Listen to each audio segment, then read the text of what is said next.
नमः शिवाय। कहते हैं शिव कण कण में विराजमान है, लेकिन उनके साक्षात दर्शन करने के लिए उनके 12 ज्योतिर्लिंग की शरण में जाना होगा, जहां भगवान शिव ने खुद को अवतरित किया है। 12 ज्योतिर्लिंग की महिमा निराली है और श्री मंदिर की इस ज्योतिर्लिंग यात्रा के रूप में आप भी इनके साक्षात दर्शन का अनुभव कर सकते हैं। यहाँ हम बता रहे हैं भगवान भोलेनाथ के दूसरे ज्योतिर्लिंग के बारे में, जिसका नाम है शैल मल्लिकार्जुन ज्योतिर्लिंग। तो चलिए इस मंगलमय यात्रा को प्रारंभ करते हैं। मल्लिकार्जुन 2 महत्वपूर्ण शब्दों से मिलकर बना है, जिसमें मल्लिका यानी माता पार्वती और अर्जुन यानी भगवान शिव। यह स्थान न सिर्फ 12 ज्योतिर्लिंग में से एक है, बल्कि इसकी गणना 52 शक्तिपीठों में भी की जाती है। ऐसी मान्यता है कि माता सती की मृत्यु के उपरांत भगवान शिव ने उनके शव को लेकर तांडव किया था। उस समय माता के शरीर के अलग अलग अंग भारत के 52 स्थानों पर गिर गए थे, जो आज शक्तिपीठ के नाम से प्रसिद्ध हैं। वहीं माता सती के होठ का ऊपरी हिस्सा मल्लिकार्जुन में गिरा था, जिससे इस स्थान को ज्योतिर्लिंग के साथ ही शक्तिपीठ होने का सौभाग्य प्राप्त हुआ।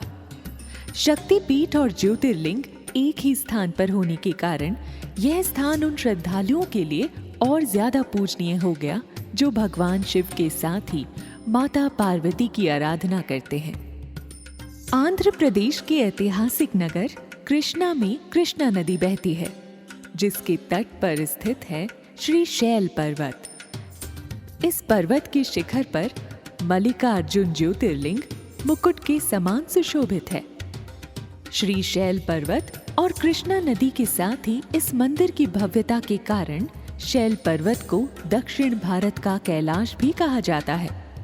इतना ही नहीं, इस पवित्र स्थान का उल्लेख महाभारत, शिव पुराण तथा पद्म पुराण जैसे प्राचीन ग्रंथों में भी किया गया है।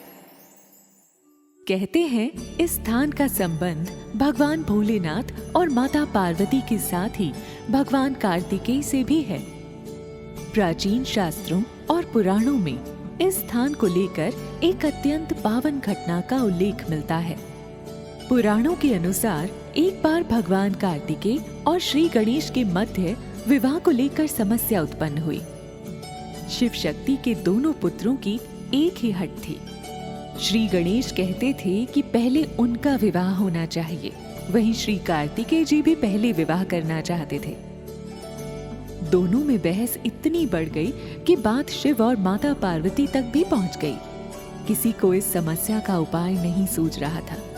तब बहुत विचार करने के बाद दोनों के मध्य एक शर्त रखी गई, जिसके अनुसार दोनों में से जो भी पहले पृथ्वी की प्रदक्षिणा देकर पहले वापस आएगा, उसका विवाह ही पहले किया जाएगा। ये बात सुनकर कार्तिकेय स्वामी प्रसन्न हो गए और अपने वाहन मयूर पर विराजित हो तुरंत पृथ्वी की प्रदक्षिणा के लिए चल पड़े। परंतु श्री गणेश, उनका क्या? उनके लिए तो यह कार्य बड़ा ही कठिन था, क्योंकि वे अपनी स्थूल शरीर और नन्ही से मूषक राज के साथ इस प्रतियोगिता में भगवान कार्तिकेय की बराबरी नहीं कर सकते थे। तब श्री गणेश ने अपनी तीक्ष्ण बुद्धि का उपयोग कर अविलंब पृथ्वी की परिक्रमा का एक सुगम उपाय खोज निकाला। श्री गणेश अपने स्थान से खड़े हुए वे माता पार्वती और भगवान शिव के पास पहुंच गए। उन्होंने सबसे पहले दोनों के चरणों को स्पर्श किया और फिर उनकी प्रदक्षिणा आरंभ कर दी। एक के बाद एक प्रदक्षिणा के बाद उन्होंने पुनः शिव पार्वती के चरण स्पर्श किए और उनके सामने खड़े हो गए। यह देखकर माता पार्वती ने गणेश जी से प्रश्न किया, हे पुत्र, ये प्रदक्षिणा क्यों? तब भगवान श्री गणेश ने कहा, पित्रोश्च पूजनम कृत्वा प्रक्रांतिश्च करोति यः तस्य वै पृथ्वी जन्यम फलम भवति निश्चिंतम। अर्थात सारी पृथ्वी की प्रदक्षिणा करने से जो पुण्य प्राप्त होता है, वो पुण्य माता पिता की परिक्रमा करने से हो जाता है। यह कार्य शास्त्रानुमोदित है। अतः आप दोनों की परिक्रमा करके मैंने संपूर्ण ब्रह्मांड की प्रदक्षिणा कर ली। यह सुनकर माता पार्वती और भगवान शिव श्री गणेश के चातुर्य पर मंद मंद मुस्कुराए और भगवान गणेश का विवाह रिद्धि और सिद्धि से करा दिया। उधर जब भगवान कार्तिकेय पृथ्वी की प्रदक्षिणा कर रहे थे, तब भ्रमण कर रहे नारद मुनि ने भगवान गणेश के विवाह के बारे में कार्तिकेय भगवान को विस्तार से बताया। विवाह की सूचना प्राप्त होते ही स्वामी कार्तिकेय वापस लौटे। तब उन्होंने देखा कि न सिर्फ श्री गणेश का विवाह हो चुका था, बल्कि उन्हें क्षेम तथा लाभ नामक 2 पुत्र भी प्राप्त हो चुके हैं। यह सब देखकर स्वामी कार्तिकेय अत्यंत रुष्ट हो गए और माता पिता के चरण स्पर्श करके वे क्रौंच पर्वत पर चले गए और वहीं अपना निवास स्थान बना लिया। माता पार्वती ने नारद मुनि को कार्तिकेय स्वामी को मनाने के लिए भेजा, लेकिन देवर्षि नारद उन्हें मनाने में सफल नहीं हो पाए। तब माता पार्वती अपने पुत्र को मनाने के लिए भगवान शिव के साथ क्रौंच पर्वत पर पहुंची। जैसे ही भगवान कार्तिकेय को अपने माता पिता के वहां होने की सूचना प्राप्त हुई, तो वह वहां से कहीं और चले गए। जब भगवान शिव और माता पार्वती वहां पहुंचे, तो उन्होंने कार्तिकेय भगवान को वहां नहीं पाया, जिससे वे बहुत दुखी हुए। उन्हें लगा कि स्वामी कार्तिकेय कभी न कभी उस स्थान पर जरूर आएंगे, इसीलिए पुत्र मोह के कारण अमावस्या के दिन भगवान शिव और पूर्णिमा के दिन माता पार्वती वहां बारी बारी से जाने लगे। दोनों के स्थान पर ज्योति के रूप में कई बार प्रकट होने से यह स्थान मल्लिकार्जुन ज्योतिर्लिंग के रूप में प्रसिद्ध हो गया। समय व्यतीत हुआ और इसके साथ ही यहाँ पर कई मंदिर, भवन और इमारतों का निर्माण कराया गया।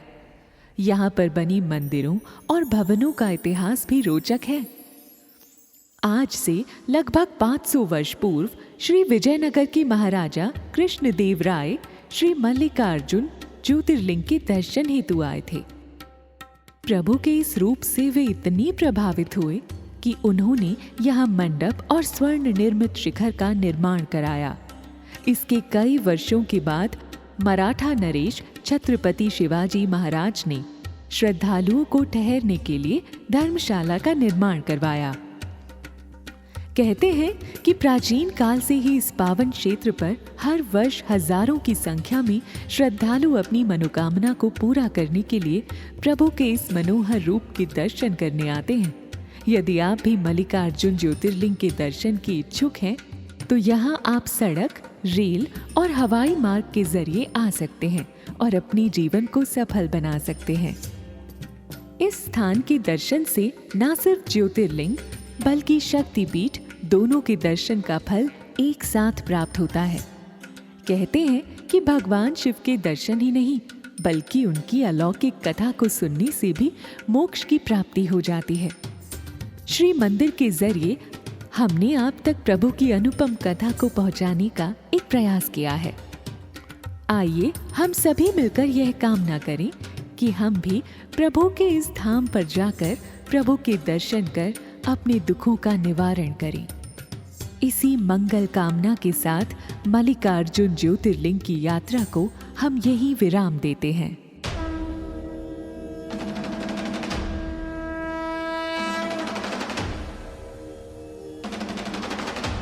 श्री मंदिर की ज्योतिर्लिंग यात्रा सीरीज में आप सुन रहे थे भगवान शिव के दूसरे ज्योतिर्लिंग के बारे में। शीघ्र ही तृतीय ज्योतिर्लिंग महाकालेश्वर ज्योतिर्लिंग की दर्शन यात्रा के साथ हम आपसे पुनः मिलेंगे। तब तक के लिए हर हर महादेव।